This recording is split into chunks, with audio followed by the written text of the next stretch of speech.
है दोहावली की जो मूल भाषा है ये ब्रज भाषा में लिखी गई थी, ब्रज भाषा में लिखी गई थी। तो पहला पंक्ति इसका स्टार्ट करते हैं। राम नाम मणिदीप धरु, जी हर देही द्वार, तुलसी भीतर बाहिरे, जो चासी उजियार। पहले कठिन शब्द का मतलब देख लेते हैं। नाम नाम मानी, मणि यानी कि मानकर, दीप धरु मतलब कि दिया को रखना, धरु यानी रखना, और जीहर मतलब जीभ, और देहरी मतलब जो मतलब चौखट होता है ना, उसको बोला जाता है देहरी। द्वार के सामने जो चौखट होता है, तो जीभ का चौखा मतलब कि एकदम तरु पर रखना, ठीक है। तुलसी भीतर बाहिरे, जो चासी उजियार।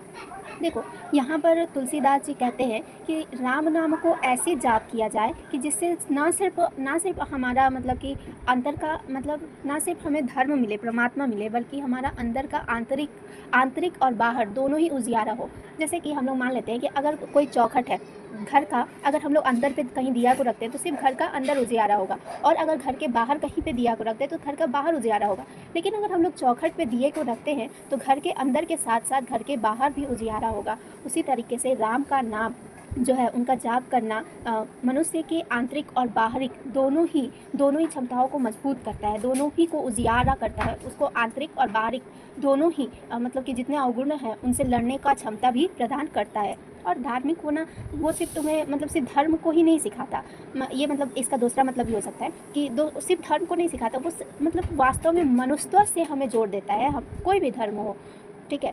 आगे हम लोग बढ़ते हैं। राम नाम कलिकाम तरु, राम भक्ति सुरधेनु, सकल सुमंगल मूल जग, गुरुपद पंकज रेणु। यहाँ पर राम नाम कलिकाम तरु, काम तरु जो है एक तरह का वृक्ष होता है, जो मतलब पुराणों में इसका दिया गया है कि ये वो वृक्ष होता है जो सारे मनोकामना को पूरा करता है। सुरधेनु एक तरह की गाय है जो कि वो भी मतलब कि सारी मनोकामना और इच्छाओं को पूरा करने वाली है। सकल सुमंगल मूल जग, गुरुपद पंकज रेणु।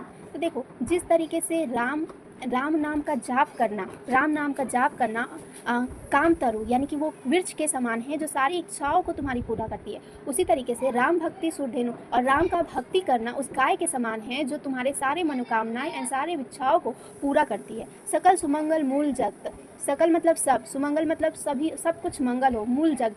देखो यहाँ पर बोल रहा है कि राम की भक्ति से हमको राम की नाम लेना और राम की भक्ति करने से हमारी सारी मनोकामनाएं पूरी होती हैं और हो सकती हैं। लेकिन नीचे वाले लाइन में इसी को वो एक्सप्रेस करते हुए बोल रहे हैं कि सकल सारे जग का जो सुमंगल है ना वो गुरुपद पंकज रेणु। यहाँ पर मतलब इस पंक्ति में ना गुरु को ही महान बताते हुए तुलसीदास कहते हैं कि गुरु का जो पंकज यानी कि होता है कमल, रेणु यानी कि चरण, तो चरण के धूल, ठीक है, रेणु जो कण होते हैं तो धूल, ठीक है। तो गुरु का जो पंकज यहाँ पे उनके चरण को भी बताया गया है कि चरण का धूल सिर्फ अगर किसी गुरु का हमें मिल जाए और भी सच्चे गुरु की, तो पूरे जगत का क्या हो सकता है, सुमंगल हो सकता है। तो गुरु किसी के भी जीवन में बहुत मायने रखने वाले होते हैं। एक्चुअली में अगर हम लोग अपना को ही देख ले कि अगर हम ये क जो भी हम लोग ये पढ़ पा रहे, अगर ये हमारे गुरु हमें स्टार्टिंग में नहीं बताते, हम ये कैसे सीखते। तो राम को भी हम लोग एक शिक्षक की तरह अपने जीवन में मान सकते हैं और उनके बताए गए पद पर चल करके अपना सुमंगल कर सकते हैं, ठीक है।